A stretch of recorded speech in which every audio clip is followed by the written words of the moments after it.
Hey guys, thank you for checking out our YouTube channel. My name's Sean Elders and this is Pinnacle Combat Arts. Like, subscribe, comment down below, hit the bell so you can be notified every time we get a new video. Today we're going to be talking about fakes and practicing it with focus mitts. Let's get started.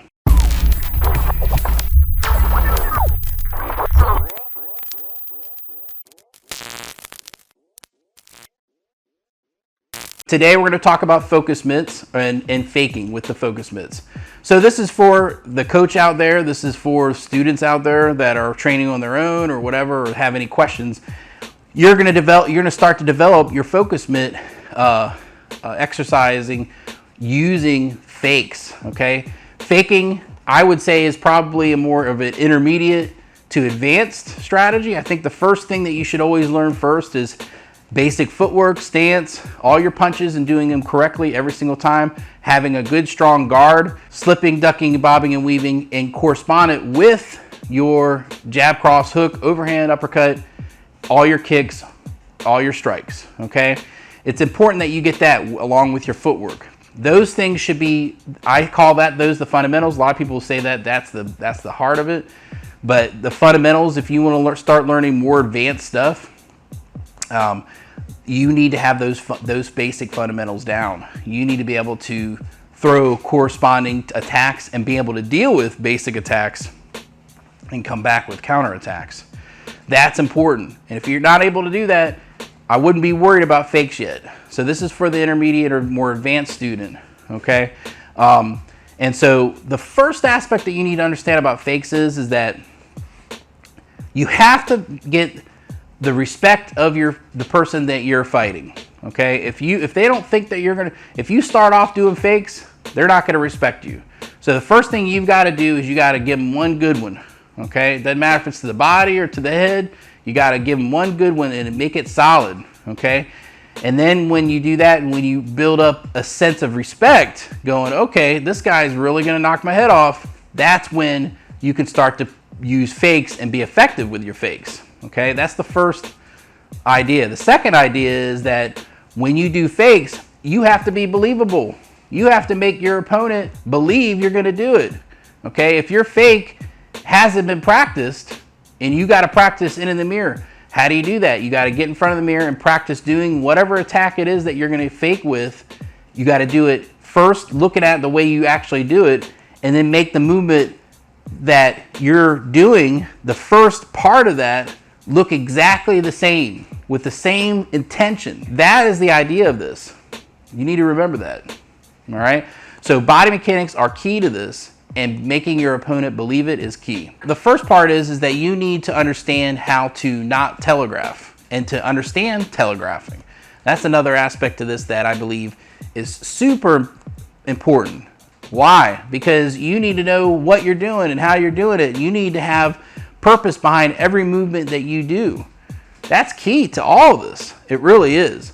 Okay, so if I have my mitt up like this and he tries to punch at it, I'm going to move it off to the side. See that? And so I'm trying to move this off to prevent him from being able to hit it. See? Yep. Okay, and so that's the first step. So you want to sit here and you're going to try to move the mitt, and do it. So that's the whole idea. So here got regular ones. So I got just regular jabs. Okay, and then I may fake one. See that? And that's the first step, is to understand how to not telegraph. And he does. He's been spending over 10 years practicing not telegraphing. So he's really good at it. Okay, but that's the first step. The first step is to not learn how to telegraph. Then what you want to do is you want to practice telegraphing. How do you telegraph and how do you not telegraph? So when you think about telegraphing, you think about the shoulder moving, the elbow flaring out, and you throw a punch. Shoulder moves, the elbow flares out. If you want your opponent to see the punch coming, then this is the way to do it. The shoulder moves, flares out, and you punch. See that? Shoulder moves, elbow flares out. Same thing with this side. My shoulder moves and my elbow flares out. Okay? If I don't want to telegraph, it goes straight from where I'm at, like this. See, even when I'm here, boom, there's my uppercut. See, I didn't drop my hand down low and throw a punch like that. I want to keep everything nice and tight. Okay, pop, pop, pop. See, or if I telegraph and I go like this, like that, and see how I exaggerated that, that's when I can do the first move we're going to practice. When I exaggerate this, I throw a cross. See? So he's in his position, and he starts to throw that jab, and then he throws the cross. Bam, just like that. See that? Let's do it from this angle. So he throws that jab, makes it believable, and then he throws the cross, just like that. Boom. Good.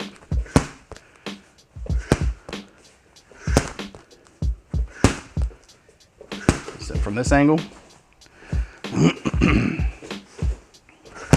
Yep. Okay. And so you could do also with, if I wanted to telegraph something, he could throw he could start to throw a punch with a round punch here, make him go like that, and he throws the jab. Boom. Yep. See? Yep.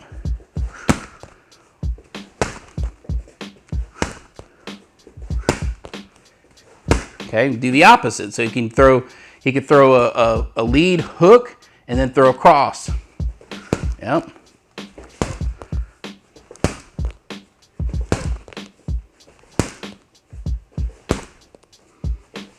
Yep. And when you do that lead hook, you got to kind of make it a little bit exaggerated even more than he's doing it. He's just well trained. But the whole idea is when I'm in here like this, boom, and I throw the punch. Boom, I'm making him think I'm going to hit him. Okay? That's the whole thing. See that? See, I go here like this. Another way you can do it is you go here, bam, and you come in down the center. You see that? I go here, bam, and I come down the center. See that? I go up, bah, I got him right down the center. You see? So that's the whole idea. So he does the hooks and he does a cross. Boom. Yep. And what's nice, what you can do is, as a partner, is you can kind of like, behave like this, so you can give him a feeling of accomplishment, and it's also giving you a feeling of being able to respond to the response. And so as a feeder, you want to be able to respond to them, so that gives them the timing. Okay, faking has a lot to do with not just faking and making it look convincing, but it's also the timing. So when we go back to the jab, to the cross, okay, when he does that jab and I'm going to respond and give him something to respond to, he wants to wait till I respond. The person may be late to respond into an attack. When we're in our position, this is what's going to happen. When he throws that jab, and then as soon as I respond, that's when he's going to slip it. See, he's going to slip that cross in there.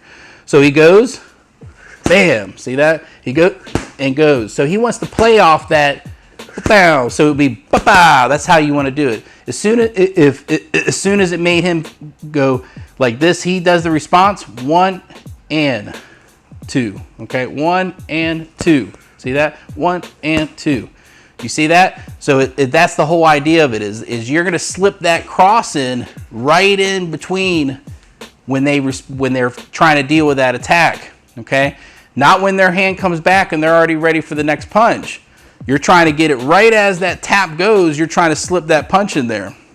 So if I do it with him, see this, and I go here and I go boom. See that? He doesn't even know where I'm going to go with it. Okay, so if I'm trying to get him to respond, bam, just like that. See, bam, just like that. See that? So I go bam. I do the low line kick. You see? So I'm going to go here.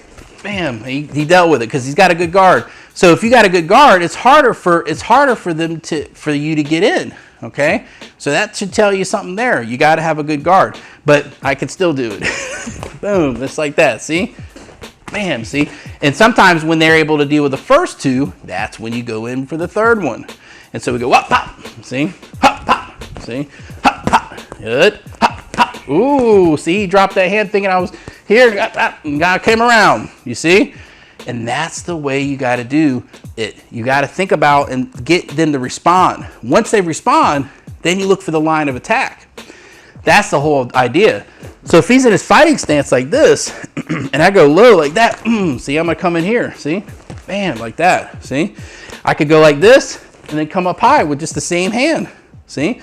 And once you get that, he goes here. And if I can get there and just tap him, the other hand could come in. And it could be that one that it could knock him out, okay? Or at least daze him so you could overwhelm him with a flurry of punches and knock him out, okay? So those are some basic aspects of fakes. You have the lead here, and you can hook with the same hand. You have the lead here and hook with the rear hand, okay? You have the jab and then fake with a cross. You have a cross and you can fake with a jab, okay? You could hook and start to hook and then throw a straight. You could hook with the rear and throw it with a straight, okay? You can do a hook and uppercut.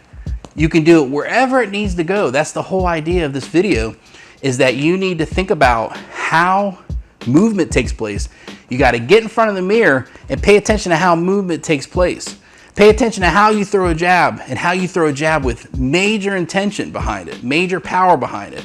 And pay attention to how that movement is, and then start to mimic, and it's about timing. So if I start to go, like I'm really gonna go and put everything I got into it, and then at the last minute, the other hand goes and it slips right on in there, and that's how you get them.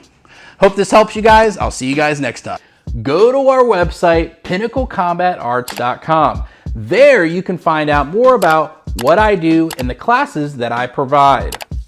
Thank you guys so much for your support, and have a great day.